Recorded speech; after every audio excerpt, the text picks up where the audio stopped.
혹시 여러분도 이런 경험 있으신가요? 주기도문을 외우는데 몇 초 안 걸리고 입으로 하늘에 계신 우리 아버지여 이름이 거룩히 여김을 받으시오며 라고 기도했더니 머릿속엔 아무것도 남지 않아요. 방금 무슨 기도를 했는지조차 기억나지 않을 때가 있는 거예요. 그런데 놀라운 사실은 전 세계 20억 신자들이 2000년 동안 가장 많이 한 기도가 바로 이 주기도문입니다. 여러분이 아마 주일학교 때부터 신앙생활을 했다면 지금까지 수만 번은 외우셨을 거예요. 그런데 왜 우리 삶은 바뀌지 않는 걸까요? 왜 여전히 불안하고, 왜 여전히 기도 응답이 없다고 느끼고, 왜 여전히 하나님이 멀게만 느껴지는 걸까요? 문제는 기도 자체가 아니었습니다. 예수님께서 직접 가르쳐 주신 이 완벽한 기도 모델에는 우리가 모르고 지나쳤던 놀라운 능력이 숨겨져 있었습니다. 일주일만 제가 알려드리는 7단계 방법으로 주기도문을 기도해보세요. 예수님께서 이미 우리에게 주신 기도의 능력을 이제 발견하게 되실 거예요. 여러분의 짧은 주기도문이 10분 능력의 기도로 바뀌는 순간 여러분의 인생도 바뀌게 될 거예요. 지금부터 시작하겠습니다. 저는 솔직히 고백하겠습니다. 저도 수십 년 동안 주기도문을 외워왔습니다. 교회 다니는 사람이라면 누구나 그렇듯이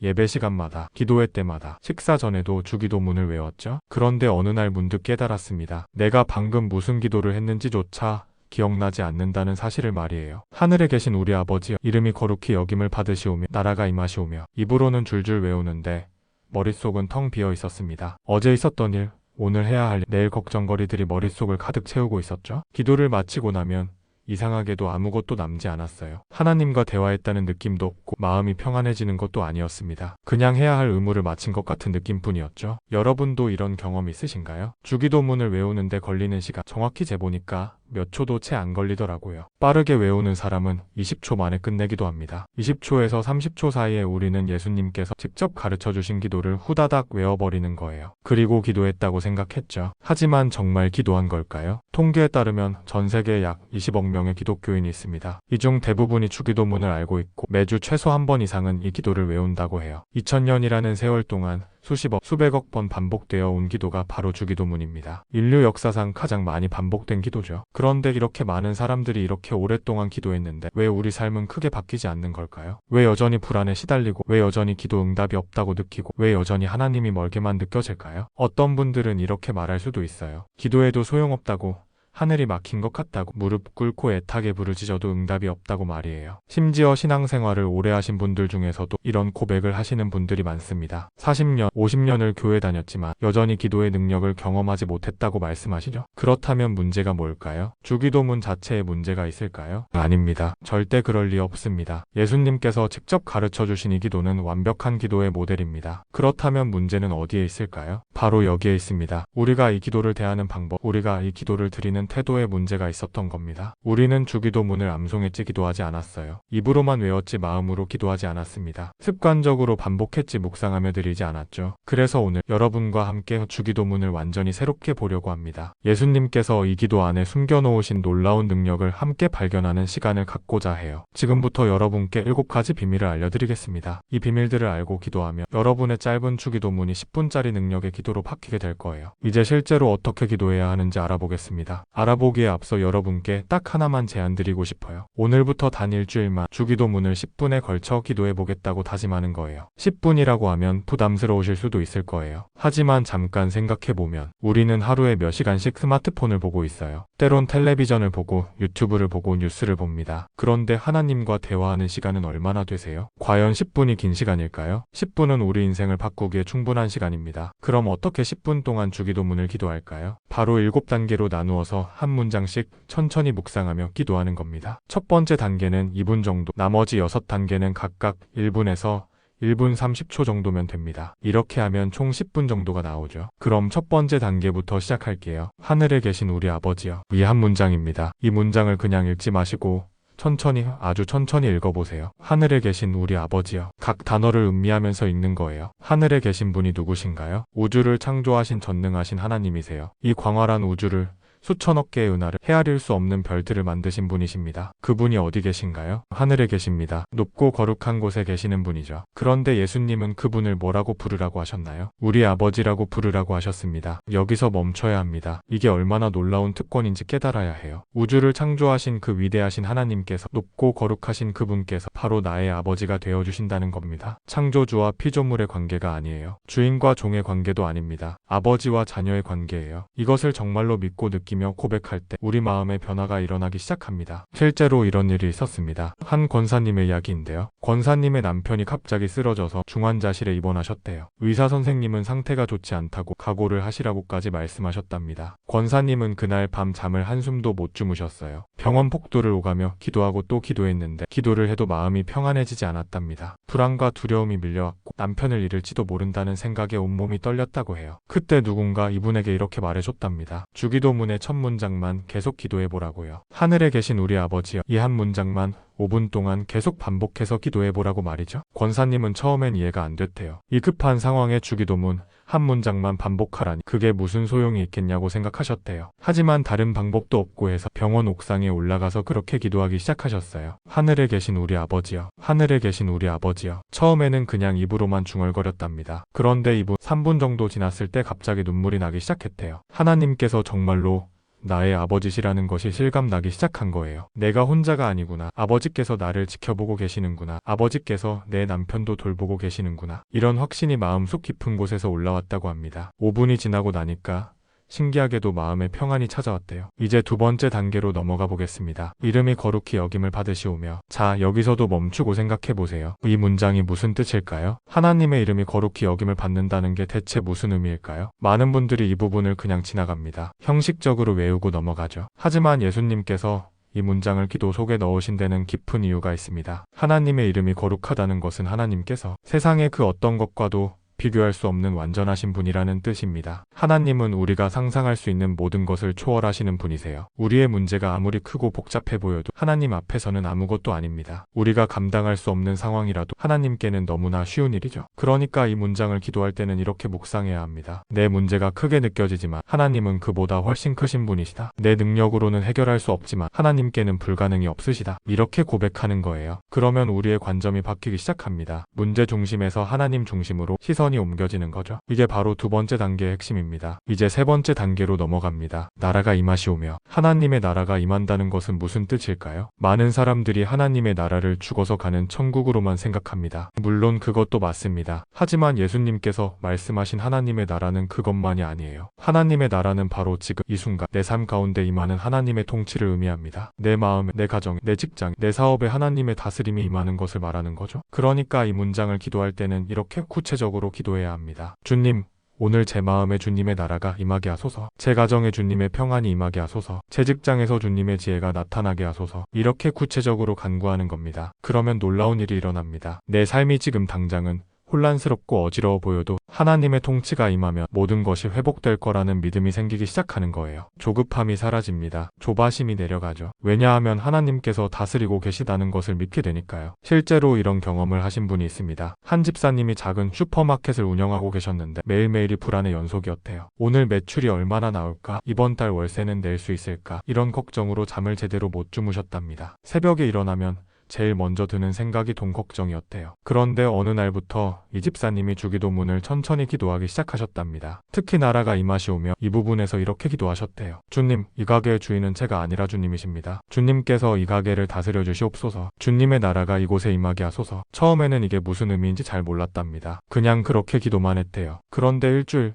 2주일 지나면서 마음의 변화가 오기 시작했답니다. 매출이 적게 나와도 예전처럼 불안하지 않았대요. 손님이 적어도 조바심이 나지 않았답니다. 왜냐하면 이 가게의 주인이 하나님이시니까 하나님께서 알아서 하실 거라는 믿음이 생긴 거죠. 신기하게도 그렇게 마음이 편해지고 나니까 손님들을 대하는 태도도 달라졌답니다. 더 친절해졌고 더 여유가 생겼어요. 그러니까 단골 손님들이 늘어나기 시작했답니다. 매출도 조금씩 늘어났고요. 이 집사님은 말씀하셨습니다. 하나님의 나라가 임한다는 것이 이런 거구나. 결과에 집착하지 않고 과정을 즐기게 되는 것이 하나님의 다스림이구나. 이렇게 깨달았다고 하십니다. 이제 네 번째 단계입니다. 뜻이 하늘에서 이룬 것 같이 땅에서도 이루어지이다. 여러분, 이 문장이 주기도문에서 가장 중요한 전환점이라고 할 수 있습니다. 왜냐하면 여기서 우리는 결정적인 선택을 해야 하기 때문이죠. 내 뜻을 따를 것인가? 하나님의 뜻을 따를 것인가? 우리는 보통 기도할 때 이렇게 합니다. 하나님, 제 계획대로 이루어지게 해주세요. 제가 원하는 대로 되게 해주세요. 제 소원을 들어주세요. 이게 우리의 일반적인 기도 방식이에요. 하지만 예수님께서 가르쳐 주신 기도는 정반대입니다. 내 뜻이 아니라 하나님의 뜻이 이루어지기를 구하라는 거예요. 하늘에서 하나님의 뜻이 완전하게 이루어지는 것처럼 이 땅에서도 내 삶에서도 하나님의 뜻이 이루어지기를 간구하는 겁니다. 이것은 엄청난 항복입니다. 내 욕망을 내려놓는 거예요. 내 계획을 포기하는 겁니다. 그리고 하나님께 완전히 맡기는 거죠. 이게 쉬운 일일까요? 절대 쉽지 않습니다. 우리는 본능적으로 내 뜻을 이루고 싶어 하니까요. 내가 원하는 대로 살고 싶어 하니까요. 하지만 여기서 우리가 깨달아야 할 진리가 있습니다. 내 뜻대로 살 때 우리는 행복하지 않다는 거예요. 내 계획대로 다 이루어져도 마음이 공허합니다. 왜냐하면 우리는 하나님의 뜻 안에 있을 때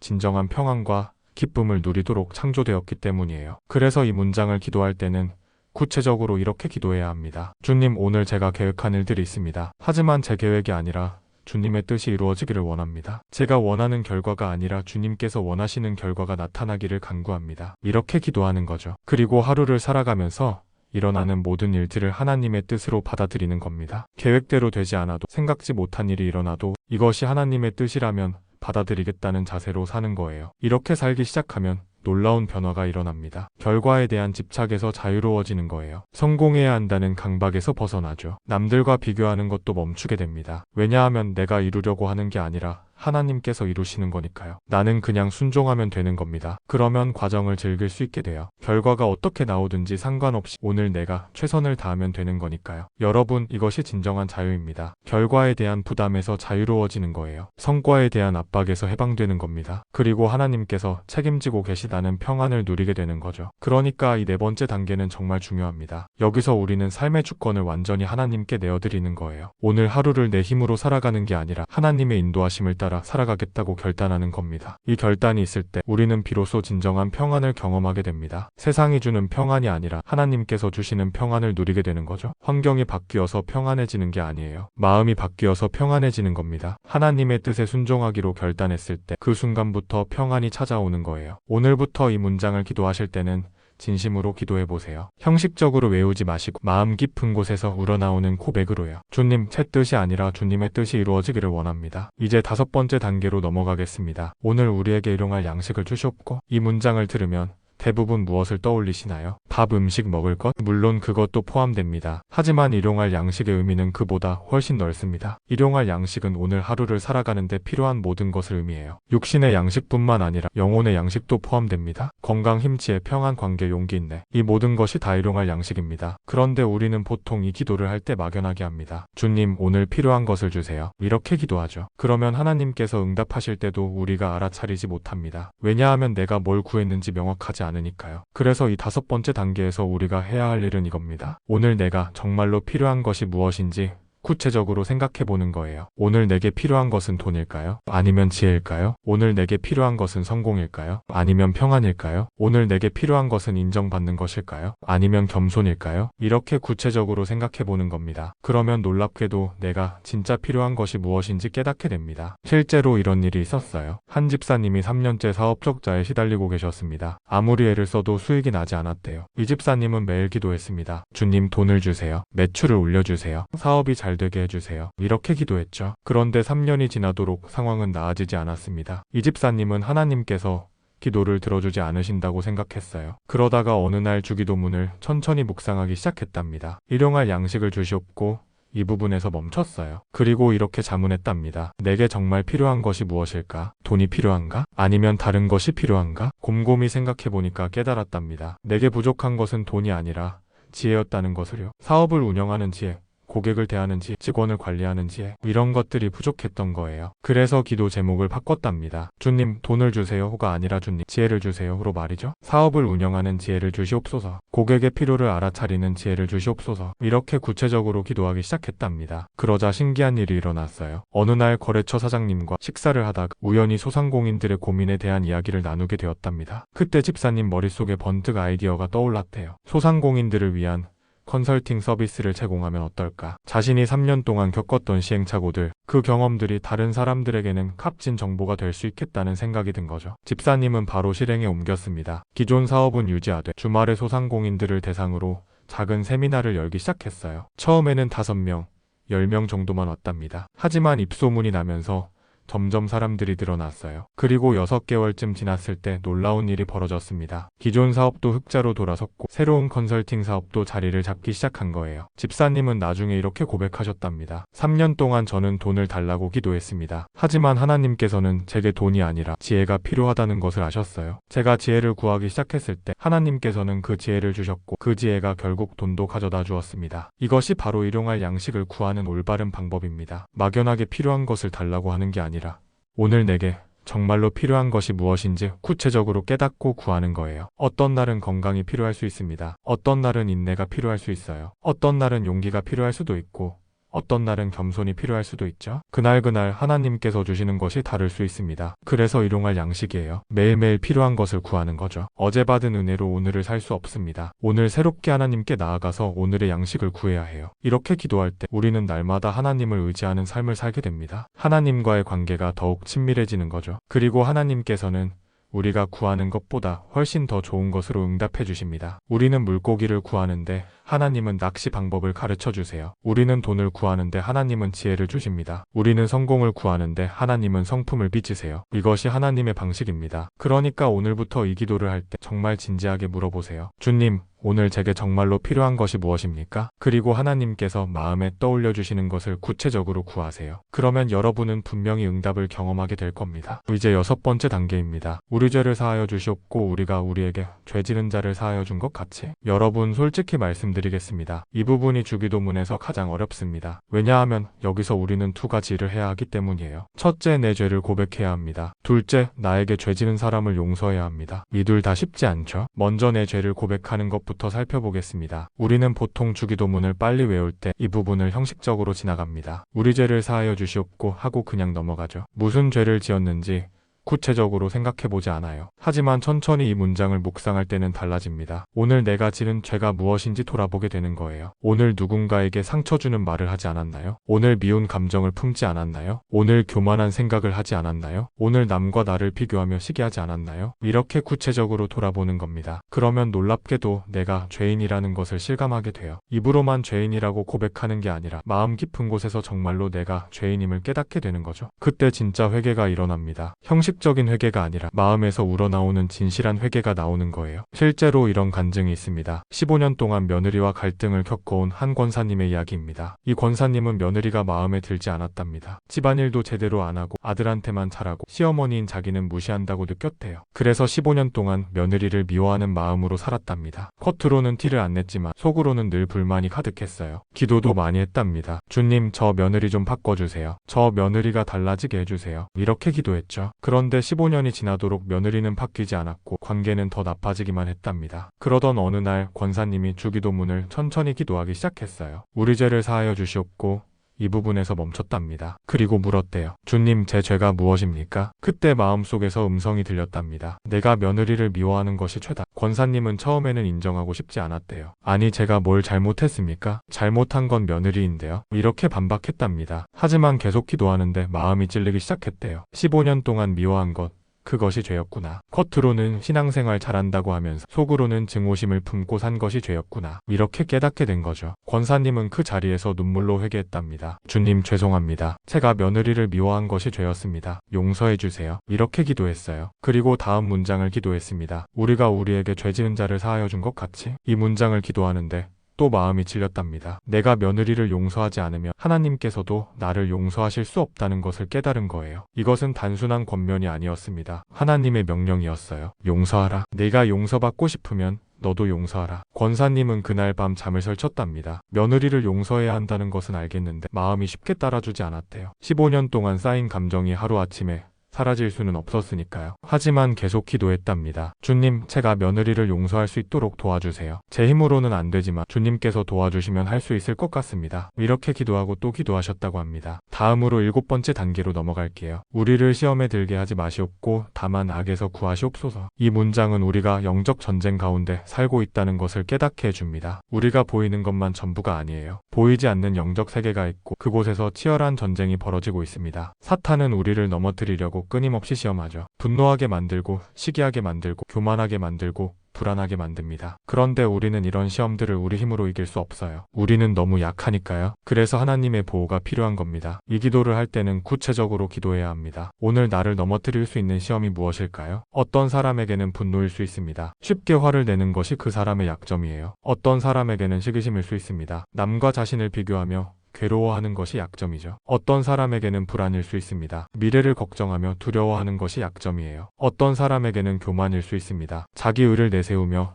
남을 판단하는 것이 약점이죠. 각자의 약점이 다릅니다. 그러니까 나의 약점이 무엇인지 정확히 알고 그것을 구체적으로 기도해야 해요. 주님, 오늘 제가 분노의 시험에 들지 않게 지켜주세요. 주님, 오늘 제가 시기심의 시험에 들지 않게 보호해주세요. 주님, 오늘 제가 불안의 시험에 들지 않게 도와주세요. 이렇게 구체적으로 기도하는 겁니다. 그러면 하나님께서 우리를 지켜주세요. 시험이 다가올 때 우리에게 경고해 주시고 빠져나갈 길을 열어주십니다. 실제로 이런 일이 있었습니다. 한 사업가가 큰 거래를 앞두고 있었어요. 이 거래가 성사되면 회사가 완전히 달라질 수 있는 기회였습니다. 그런데 거래 상대방이 제안을 하나 했답니다. 계약서에 몇 가지 항목을 빼자고. 그러면 서로 이익이라고 말이에요. 사실 그것은 편법이었습니다. 법을 어기는 것까지는 아니지만 윤리적으로는 문제가 있는 거래였죠. 이 사업가는 고민에 빠졌습니다. 이 기회를 놓치면 언제 또 이런 기회가 올까? 지금 거절하면 회사가 계속 어려울 텐데 이런 생각들이 머릿속을 채웠어요. 그날 밤 집에 돌아와서 기도하는데 주기도문이 떠올랐답니다. 특히 우리를 시험에 들게 하지 마시옵고 이 부분이요. 그 순간 깨달았대요. 아, 지금 내가 시험에 들고 있구나. 돈의 유혹에 넘어가려고 하고 있구나. 단기적인 이익 때문에 원칙을 저버리려고 하고 있구나. 이렇게 깨닫게 된 거죠. 그래서 그 자리에서 무릎 꿇고 기도했답니다. 주님, 저를 이 시험에서 건져주세요. 제가 욕심 때문에 잘못된 선택을 하려고 합니다. 저를 지켜주시고 바른 길로 인도해주세요. 기도를 마치고 나니까 마음이 명확해졌대요. 다음날 거래 상대방에게 전화를 걸어서 정중히 거절했답니다. 편법으로는 거래할 수 없다고 정직하게 할 수 있는 방법을 찾아보자고 제안했어요. 상대방은 처음에는 불쾌했지만 나중에는 이 사업가의 태도를 존중하게 되었답니다. 그리고 놀랍게도 더 좋은 조건으로 계약이 성사되었어요. 이 사업가는 나중에 이렇게 말했답니다. 만약 그날 밤 주기도문을 기도하지 않았다면 저는 분명히 시험에 넘어갔을 겁니다. 욕심에 눈이 멀어서 잘못된 선택을 했을 거예요. 하지만 기도하면서 깨어 있었기 때문에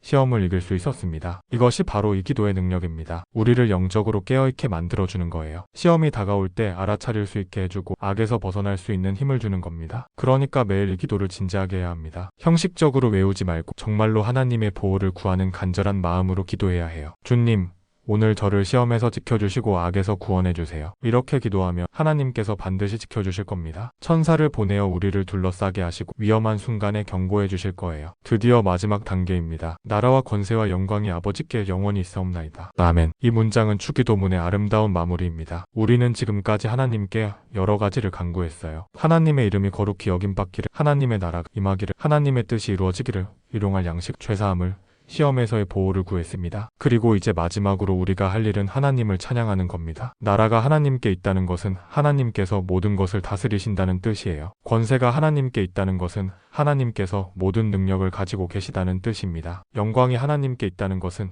모든 영광을 하나님께 돌린다는 뜻이죠. 이것은 단순한 문장이 아니에요. 이것은 찬양이고 예배입니다. 성경에서 하나님은 찬송 중에 거하신다고 말씀하셨습니다. 우리가 하나님을 찬양할 때 하나님께서 임재하신다는 거예요. 그러니까 이 마지막 문장을 기도할 때 정말로 온 마음을 다해 찬양해야 합니다. 두 손을 들고 무릎을 꿇고 진심으로 하나님을 높여드리는 거죠. 주님, 나라가 주님께 있습니다. 주님께서 내 삶을 다스리십니다. 주님, 권세가 주님께 있습니다. 주님께서 모든 능력을 가지고 계십니다. 주님, 영광이 주님께 있습니다. 모든 영광을 주님께 돌립니다. 이렇게 고백하는 거예요. 그러면 놀라운 일이 일어납니다. 하나님의 임재가 임하는 거예요. 머리로만 알던 하나님을 마음으로 만나게 됩니다. 멀게만 느껴졌던 하나님께서 가까이 계심을 실감하게 되죠. 이것이 바로 주기도문이 우리에게 주는 마지막 선물입니다. 하나님과의 친밀한 만남이에요. 여러분, 15년간 며느리를 미워했던 그 권사님 기억하시나요? 이 권사님이 눈물로 회개하고 며느리를 용서하기로 결단한 다음날 아침이었답니다. 권사님은 며느리에게 전화를 걸었어요. 며느리야, 나 좀 만나자. 며느리는 또 무슨 잔소리를 하시려나 생각하며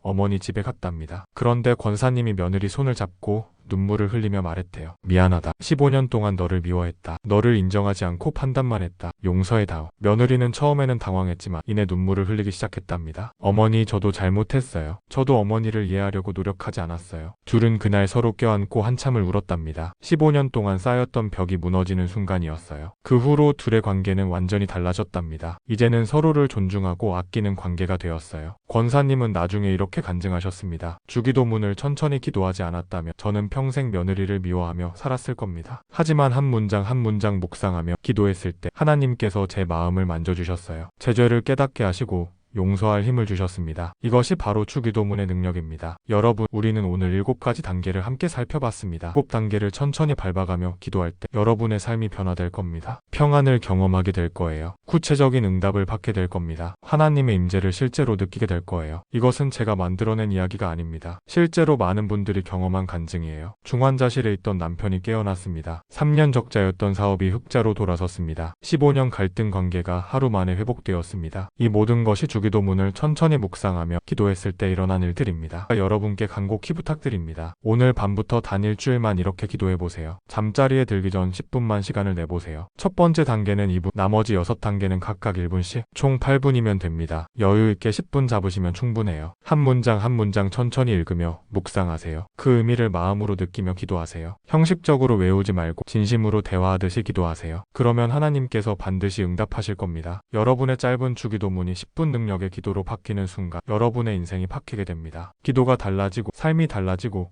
모든 것이 달라질 겁니다. 하나님께서 여러분과 함께 하실 겁니다. 오늘도 은혜 받는 하루 되시길 바랍니다.